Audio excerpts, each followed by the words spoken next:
Halo Sobat Ekspor, perkenalkan nama saya Ferdianus Dolewar dengan ID 244085. Asal saya dari Universitas Nusa Nipah Unire, mengikuti kegiatan studi independen Sekolah Ekspor Lakore dan Nasional.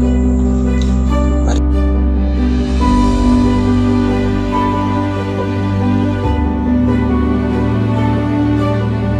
Ada yang turun, terus ada yang naik, dan ada yang melambat.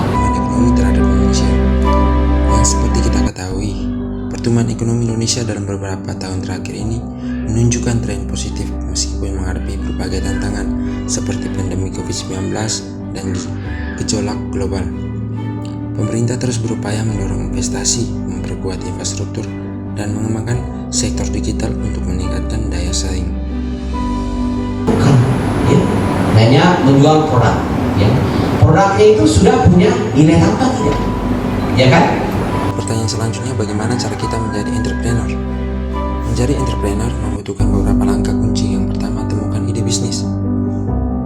Identifikasi masalah yang bisa Anda selesaikan atau kebutuhan pasar yang belum terpenuhi.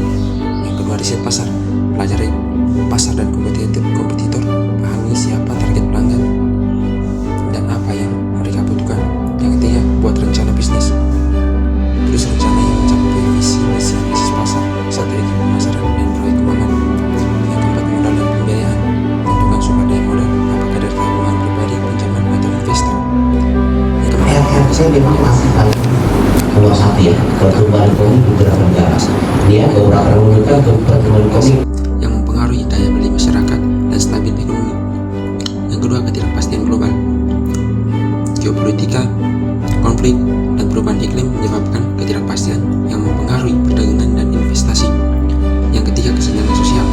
Perbedaan pendapat dan akses terhadap sumber daya semakin melebar, mengancam ketidakstabilan sosial.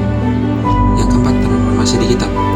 Perihal ke ekonomi, digital memerlukan penyesuaian dalam keterampilan tenaga kerja dan infrastruktur. Upaya pemerintah Indonesia dalam menangani pertumbuhan ekonomi. Pemerintah Indonesia telah mengambil